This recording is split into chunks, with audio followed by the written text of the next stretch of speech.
Alrighty, boys and girls, welcome to BRT. Oh my gosh, my brain is in frickin' meltdown mode. Okay, we've had a hell of a week. Another week where we're off. So another proof positive that being on a mileage-based payment plan works, because no miles, no payment type deal. Yeah, the truck had some issues before anyone jumps on the bandwagon trying to cut down the newer trucks because of the emissions, blah, blah, blah. It had nothing to do with emissions or the engine. It did one of these anomalies where the brakes just all of a sudden locked up all on their own. And then it got it towed into the dealer just for them to not find anything. So that was a $600 oops. Not really an oops, better peace of mind, but they couldn't find anything. So and I drove it back from the dealer and it seemed fine. So it was just one of those things. I'm not sure.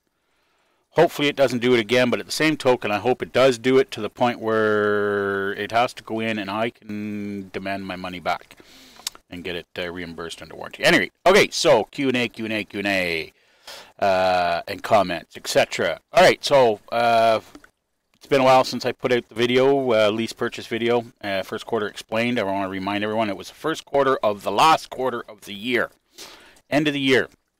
I was down for 2-3 weeks out of that 3 months, so that was 3 months of stuff. I wanted to put down, mention here quickly, because some people keep making comments that it's not a good plan.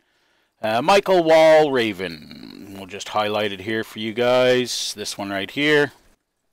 Okay, your numbers are fine, as I purchased a truck in August 2013, so a couple years ago, for 160,000 Canadian. I've got to remind everyone, the prices that I've been giving you guys are Canadian. I'm not an American, so therefore it is not in American. It is Canadian. All in with $35,000 down. That's a lot of frickin' money to put down, man. That's one person I guarantee you who's going to work his ass off to make that work, because he's not going to want to lose his $35,000 that he put down on that.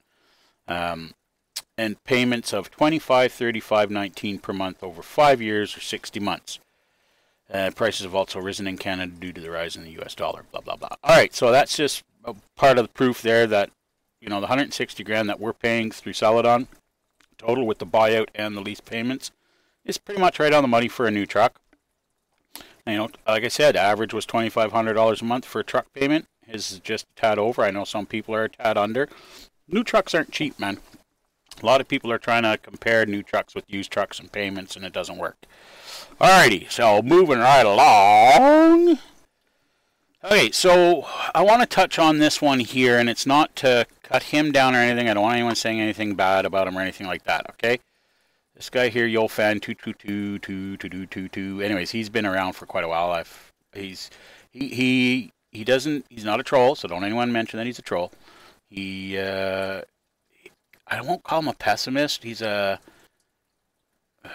cautious. I don't know. He's kind of like, if you say this, he's kind of laid back, like, I'm not sure.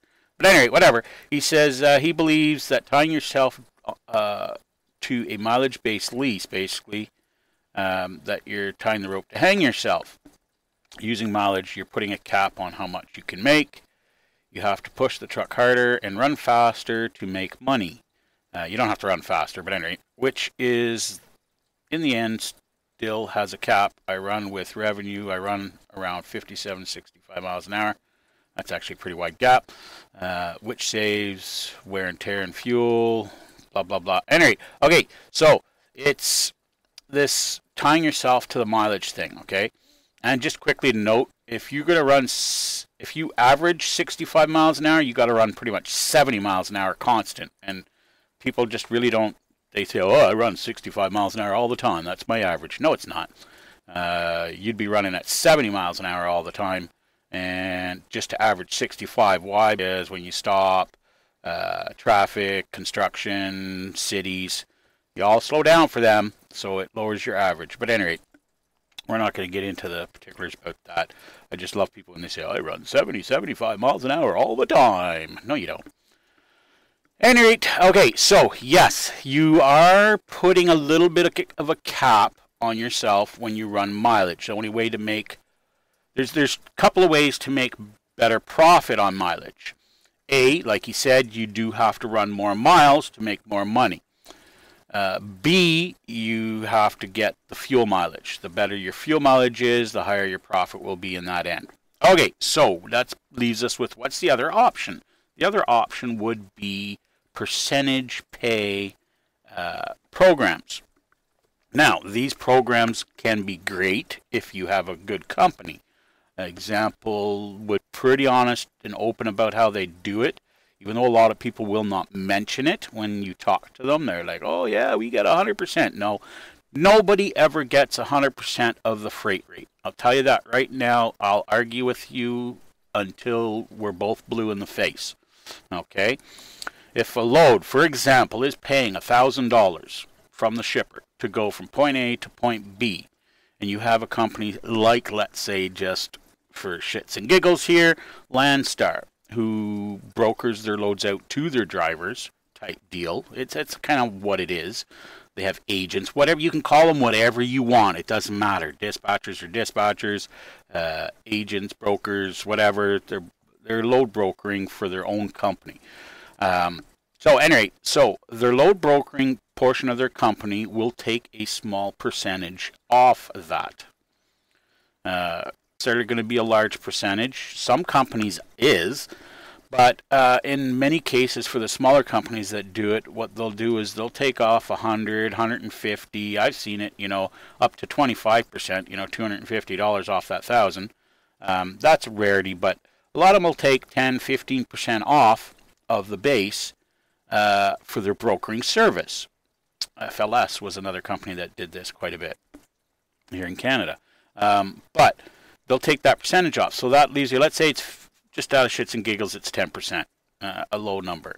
So that leaves 900 as the rate that they're going to show you, the driver, on the percentage base.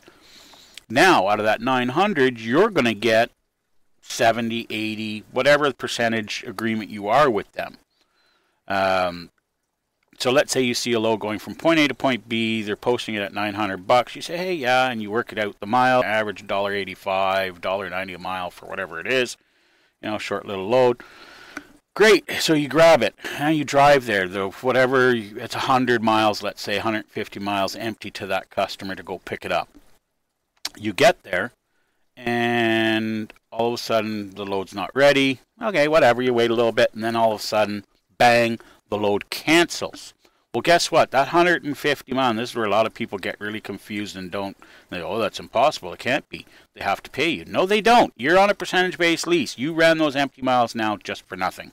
You are not going to get paid. You're not going to make a penny. You're not going to collect any kind of money whatsoever, blah, blah, blah. Okay, so fine. You go on. You call your agent, whatever, whoever's doing your load. You call her out. You get another load.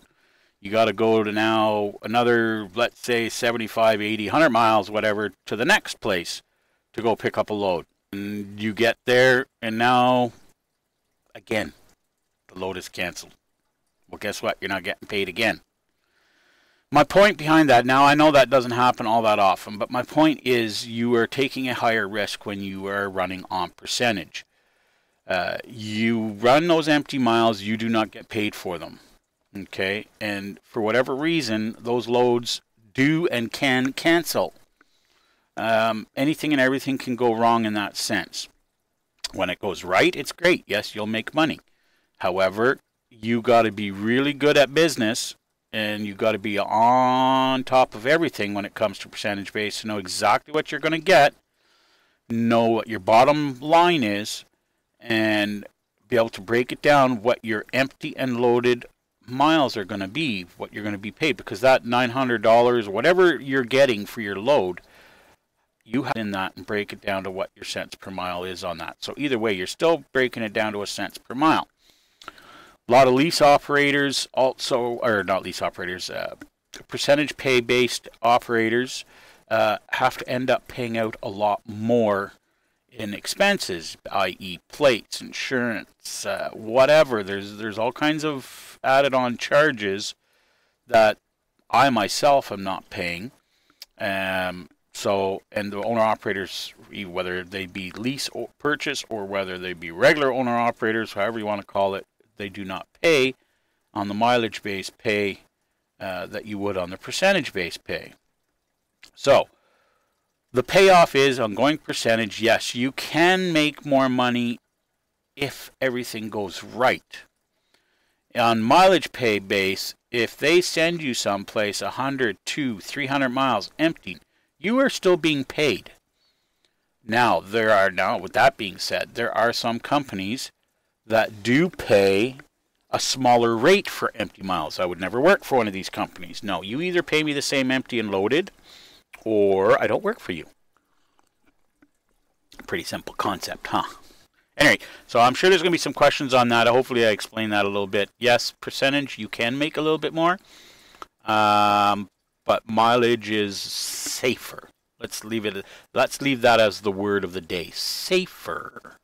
Alrighty, okay, so final thing here, we're just going to wrap up. And I apologize for last weekend not being a video. I came home, I don't know what happened. I got home on a Saturday, and then all of a sudden it was Monday, and I realized I didn't do Sunday's video, and I'm like, what the fuck, man, you dumbass. Anyways, whatever. I wasn't in good humor all week, so I figured it wasn't a good idea to do it. Anyway, so we're back on my lease purchase sheet here, okay? And there's a reason behind it, because a lot of people, not a lot, there was a few people that got very confused on a few numbers. This number's over here, these two numbers right here on the bottom, 35,851 is not my miles.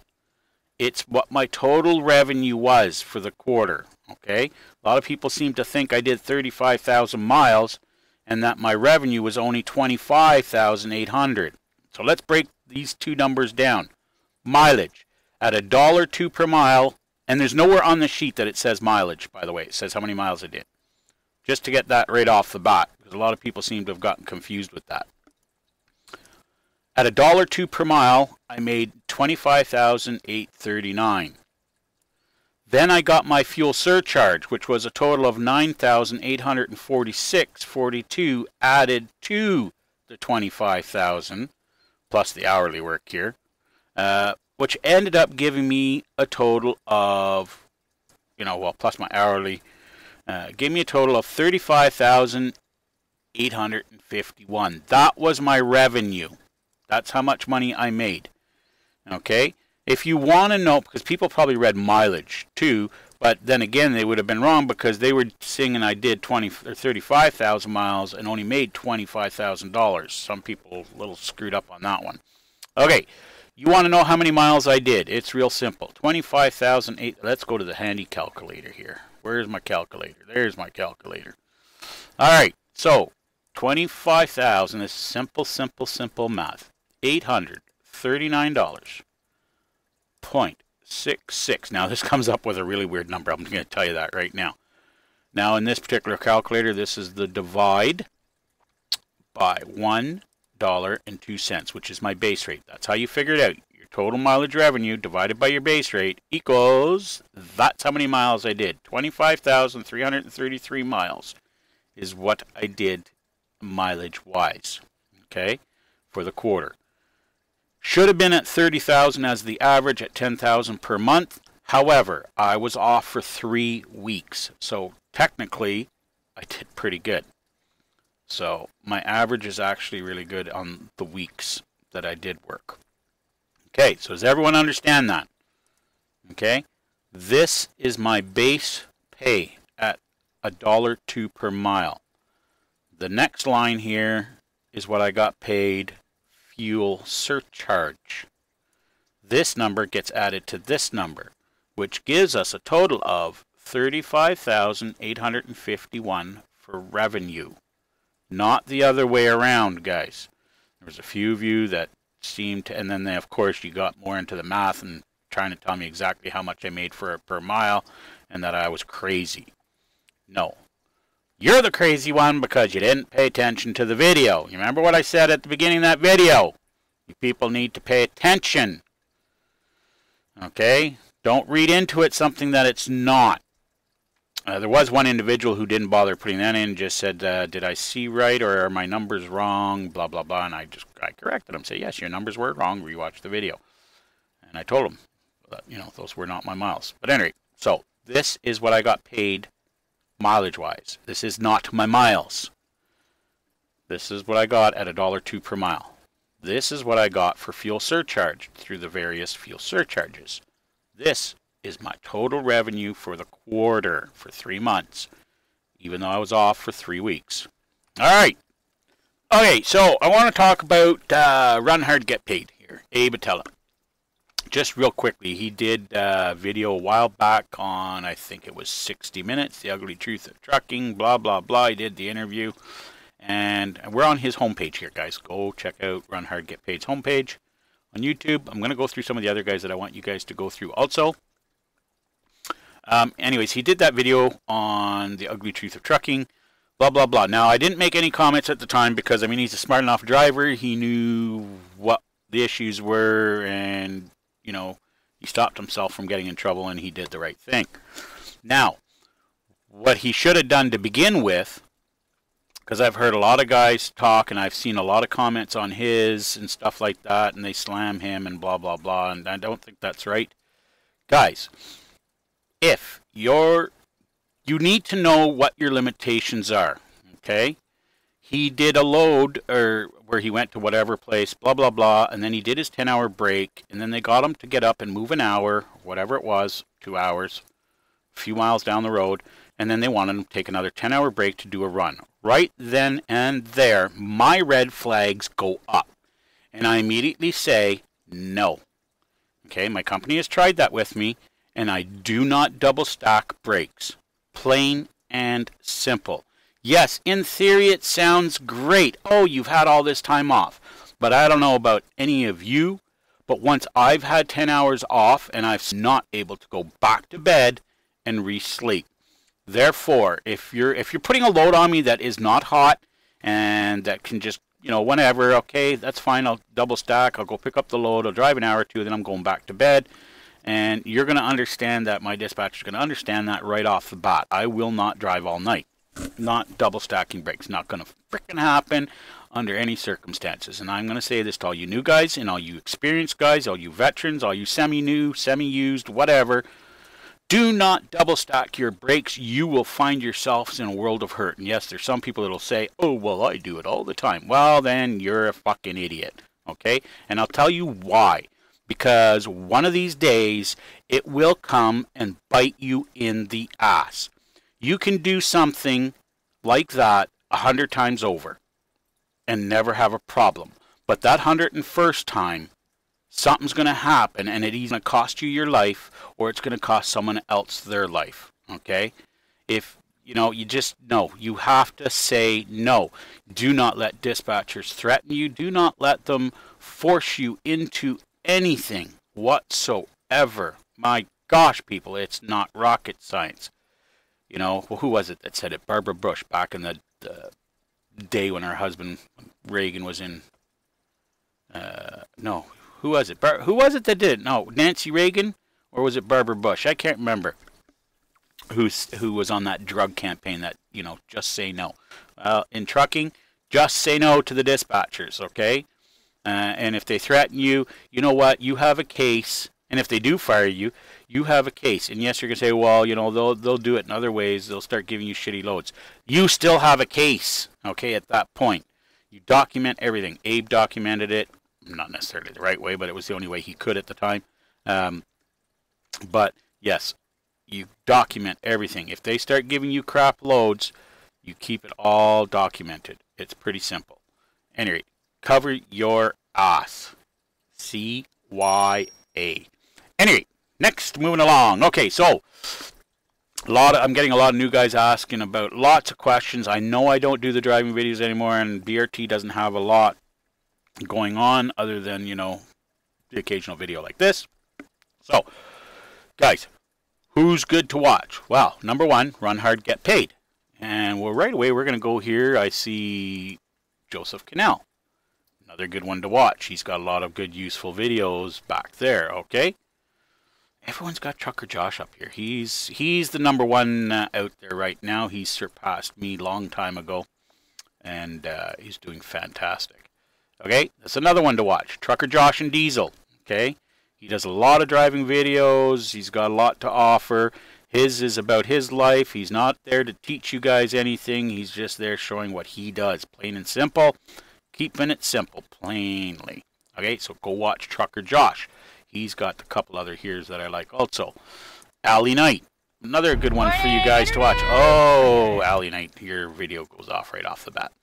Anyway, watch her. For any of you ladies out there getting into trucking or want to get into trucking, here's a woman trucker who's into it and doing videos. So you can watch her doing it. Here's another one here. We're going to have to backtrack a bit. Sergey Drakov. We all watch each other, okay?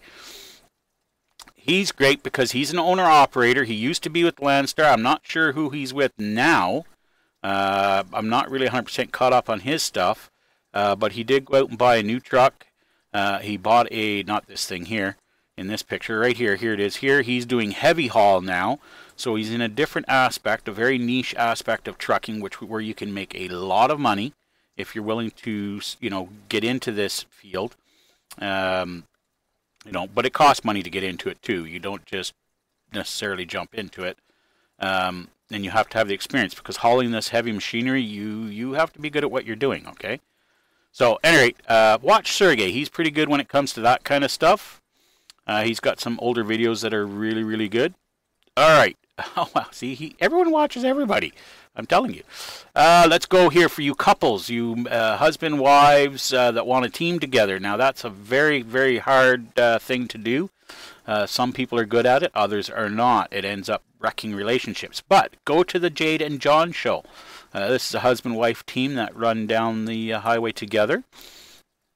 Both of them drive, so that has some good points to it also. But you got to remember, you're crammed into a small space together. But these two have managed to, by the looks of it, make things work quite well together.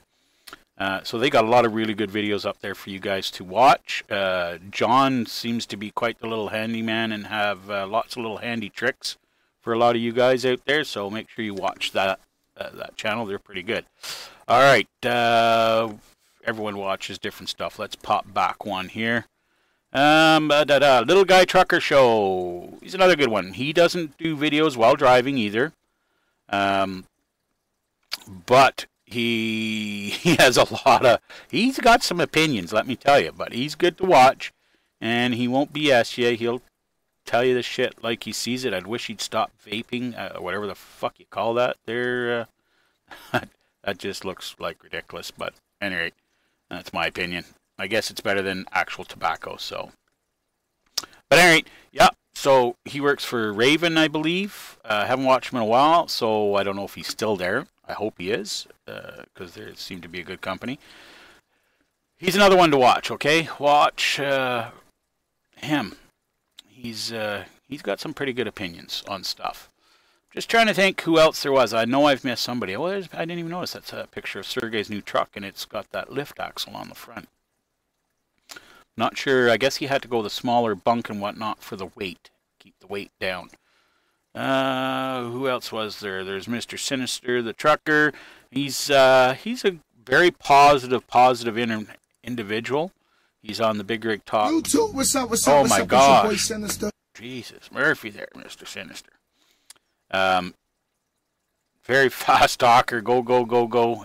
Very upbeat. So a lot of you guys might like watching him. So anyways, these are my recommendations. I don't think I missed anyone. There are a few other ones, like Indiana Jack, who's been around a long time. I don't have a link for him. Let's see, Indiana Jack. Let's just do it here. Indiana Jack. He is one of the original ones that was doing videos out here. Where the frick is Indiana Jack? There's Indiana Jack.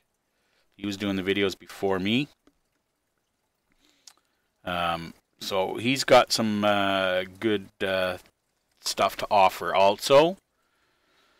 It looks like he might have changed his stuff around a little bit here, or he just doesn't have playlists marked here.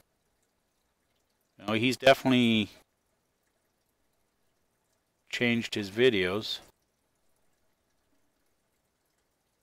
Alright, but anyway, Indiana Jack is Is it Indiana Jack Trucker? Do I have it even right? The right page here?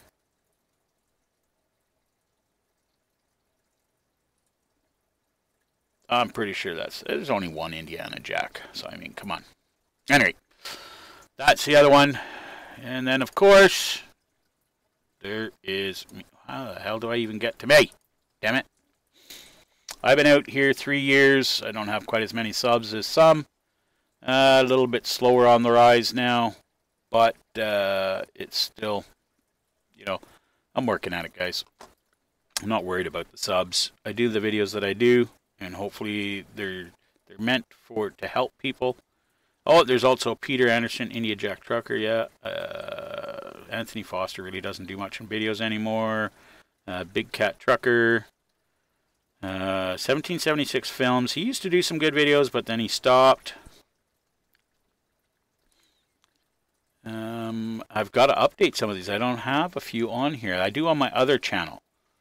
Your Boy E-Trucker used to do videos that weren't too bad with Swift, but then he stopped. A good one to go to is Driver Solutions, Rand McNally, CDL Life. These ones are good to go watch. On Molly and Me, I've got all the other ones on there, but I guess I should update this one. I haven't updated this one in a long time, so yeah, some of you people will get some more subbing by me. I was sure I had Alley Knight and a few of the other ones on this one. But I know they're for sure on the other one. Anyways, we're going to fix that. Alright, so that's it. That's all for today's video. I know, not very exciting, but hopefully it helps somebody and some of you out. And we'll talk to you next week. We'll be back on the road with the trucks finally back out of the shop. And we will, and of course this video is being made on Sunday morning, and we're going to post this very shortly, so it is 100% current. And we'll be back on the road. It's snowing like hell out, so I'm not bobtailing today, but it will definitely be out tomorrow, and then we're going to start doing those videos again also. For Molly and me, we'll talk to you later. Adios, amigo.